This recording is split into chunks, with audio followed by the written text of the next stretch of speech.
കലാജീവിതത്തിൻ്റെ തുടക്കം മുതൽ തന്നെ രാമു കരിയാട്ടിന് നാടകവുമായിട്ട് വളരെ അടുത്ത ബന്ധമുണ്ടായിരുന്നു. അത് ഒരു പ്രേരണയായിട്ടാണ് അദ്ദേഹം 1968 കാലടി ഗോപി എഴുതിയ 7 രാത്രികൾ എന്ന നാടകം, പ്രഖ്യാതമായ നാടകം, വേദികൾ ആഘോഷിച്ച നാടകം സിനിമയാക്കുന്നത്. ഈ സിനിമയിലെ സംഗീത സംവിധാനം നിർവഹിച്ചത് സലിൽ ചൗധരിയാണ്. ചെമ്മീനിലൂടെ അവരുടെ കൂട്ടുകെട്ട് ഉറച്ചിരുന്നു. സലിതയുടെ ഒരു ടച്ച് ഉണ്ടാവും അതിൽ. ഇത് പെട്ടെന്ന് കേട്ടാൽ നമുക്ക് സലിതയുടെ പാട്ടാണോ തോന്നി. ഇപ്പോൾ അതിൻ്റെ റൂട്ടുകാർ വലിയ കോഡ് പ്രോഗ്രസീവായിട്ട് പ്രോഗ്രഷൻ്റെ പുറകെ പോയിട്ട് ചേഞ്ചസ് ഒന്നുമില്ല. എന്നാൽ ഒരു കിടിലം പാട്ട്. ഇത് പാട്ടെന്ന് പറയുമ്പോൾ ദാസേട്ടൻ്റെ ആലാപനം നമ്മൾ പറയേണ്ട കാര്യമില്ല. അത് പിന്നെ അത് ഒരു സ്റ്റാൻഡേർഡ് ഉണ്ട് അതിന്. ഇത് പിന്നെ എടുത്തു പറയേണ്ട ഈ ഒരു പാട്ടിൽ അതിൽ ഹാർമോണിയം ബിറ്റാണ്. അത് നമുക്ക് എത്ര കേട്ടാലും ഇതാരാണ് പ്ലേ ചെയ്തതെന്ന് നമുക്ക് അറിഞ്ഞുകൂടാ. എങ്കിലും ഈ ആര് പ്ലേ ചെയ്തു ആ മഹാഗായകന് എൻ്റെ പ്രണാമം.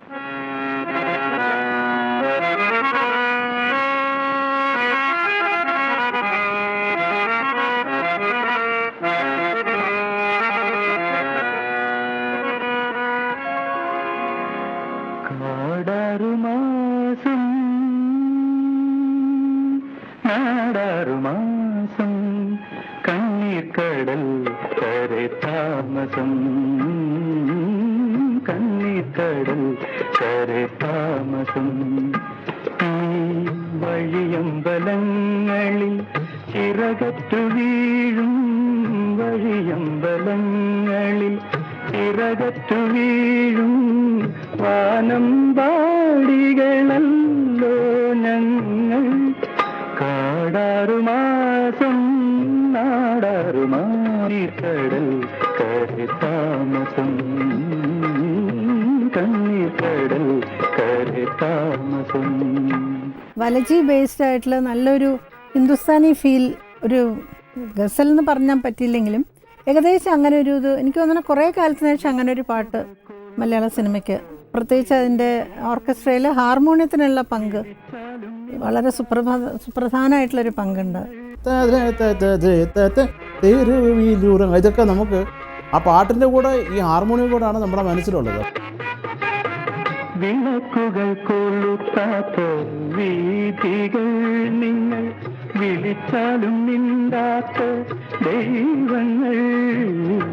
വിളക്കുകൾ കൊളുത്താത്ത വീഥികൾ നിങ്ങൾ, വിളിച്ചാലും മിണ്ടാത്ത ദൈവങ്ങൾ. ഈ സിനിമയിലെ ഒരു പ്രസിദ്ധമായ ഗാനമാണ് കാക്കക്കറുമ്പികളെ എന്ന്. ഈ പാട്ട് ഒരുപക്ഷെ മലയാള സിനിമയിൽ പല തലങ്ങളിലും ചർച്ച ചെയ്യേണ്ടതായിട്ടുണ്ട്. കാരണം തെരുവ് തെണ്ടികളുടെ ജീവിതത്തെ അവതരിപ്പിക്കുന്ന ഒരു സിനിമയാണിത്.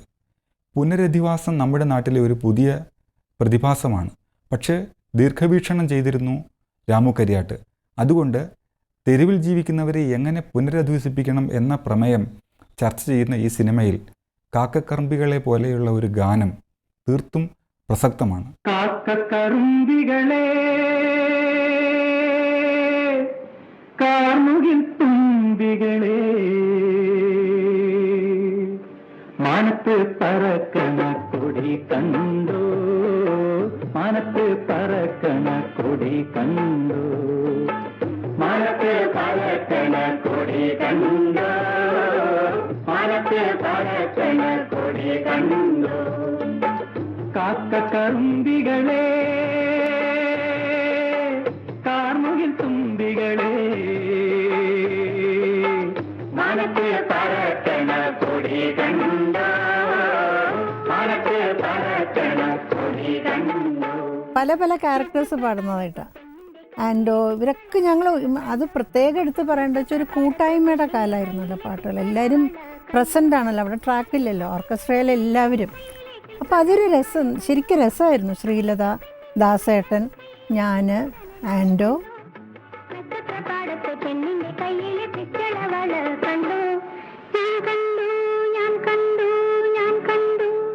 പഞ്ചമി എന്തൊരു ബ്യൂട്ടിഫുൾ ലല്ലബിയാണല്ലേ അത്. അതിൻ്റെ ഓർക്കസ്ട്ര പറയുകയാണെങ്കിൽ അത് എങ്ങനെ സലീലിതാക്കി അങ്ങനെ കൺസീവ് ചെയ്യാൻ പറ്റുന്നില്ല. ഓബ്ലിഗേറ്റ കാര്യങ്ങളൊക്കെ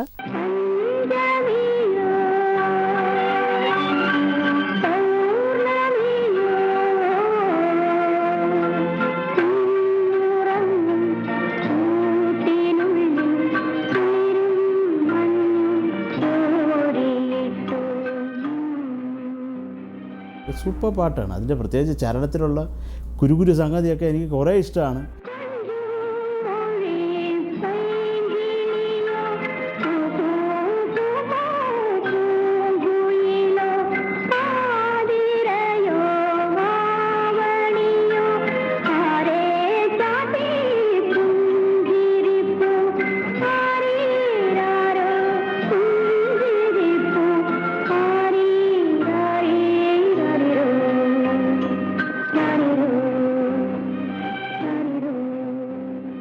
കാവ്യഭാഷയിൽ പറഞ്ഞാൽ ഒരു ബിംബമായിട്ടാണ് ഈ മക്കത്ത് പോയി വരുന്ന മാനത്തെ ഹജിയാരെ പറ്റി ഈ ഗാനത്തിൽ പറയുന്നത്.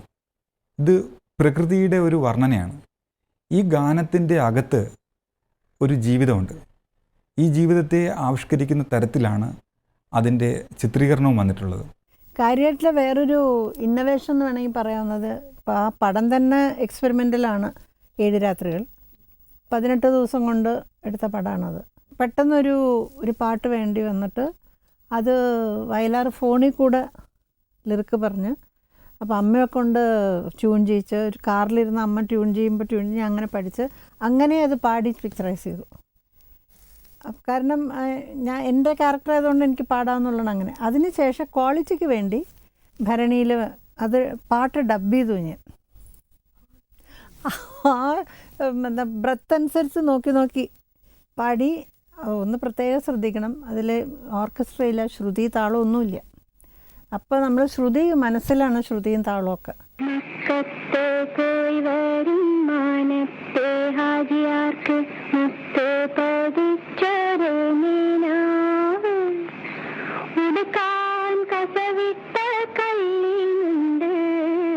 നടക്കാൻ നദിയടി പൊന്ന് കൊണ്ട്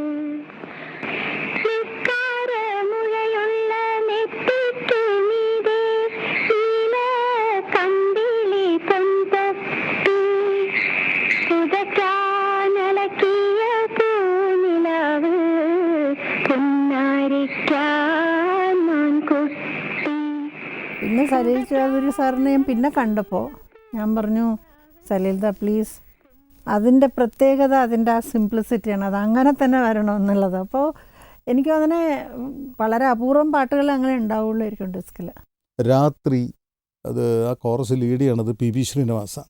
അദ്ദേഹത്തിൻ്റെ വളരെ പവർഫുൾ വോയിസ് ആണെന്ന് മാത്രമല്ല ഒരുപാട് കീഴോട്ട് ബേസ് റേഞ്ചുള്ളൊരു മനുഷ്യനാണ്. അപ്പോൾ ആ കോറസ് പാടാൻ സലീൽദാ പറഞ്ഞത്, I need singers, not chorus singers.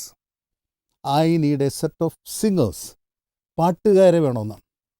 അപ്പോൾ രാമുക്കാരുമായിട്ട് അന്വേഷിക്കാൻ തുടങ്ങി. അപ്പോൾ ഉള്ള കോറസ് സിംഗേഴ്സേ ഉള്ളൂ, കോറസ് പാടുന്ന പാട്ടുകാർ. അതെങ്ങനെയും പാടാം, പുള്ളിക്കറിയാം ഒരുപാട് പാർട്സ് പാടേണ്ടതാണ്. അങ്ങനെ കുറച്ച് പേരെ സെലക്ട് ചെയ്യുന്നു. ഒരു ചാൻസ് എനിക്കും കിട്ടി. അവിടെ ചെന്നപ്പോൾ റിഹേഴ്സൽ ചെന്നപ്പോൾ സലീൽ ചൗധരി ഇങ്ങനെ കൈയായിട്ട് നിൽക്കുകയാണ് കണ്ടക്ട് ചെയ്യാനായിട്ട്. നെടുന്തൂണ് പോലെ പി ബി എസ് നടപ്പ് നിൽപ്പുണ്ട്, ഇപ്പുറത്തെ ലത നിൽപ്പുണ്ട്, കോട്ടയം ശാന്തയുണ്ട്, CO ആൻറ്റോ ഉണ്ട്, ഉദയഭാനു ചേട്ടനുണ്ട്. ഞങ്ങൾ ഓരോ പാർട്സും വ്യക്തമായിട്ട് പഠിപ്പിക്കുന്നു, ഇൻഡിവിജ്വലായിട്ട് പാടിക്കുന്നു. വാസ്തവത്തിൽ ഇത് കോറൽ സിംഗിങ്ങാണ്. പക്ഷേ ഈ കോറൽ സിംഗിങ്ങിന് ഒരുപാട് ഇമ്പോർട്ടൻസ് കൊടുക്കുന്ന ആളായിരുന്നു നമ്മുടെ ഇവിടുത്തെ MP ശ്രീനിവാസനും സലീൽ ചൗധരി. ഇവർക്ക് കോറൽ സിംഗ് വലിയ ഇഷ്ടം. ഒരുപാട് പാർട്സ് ഇട്ടിട്ട് ടേണർ പാർട്ട്, മറ്റേ ഹയർ പാർട്ട്, ലോവർ പാർട്ടൊക്കെ പാടി.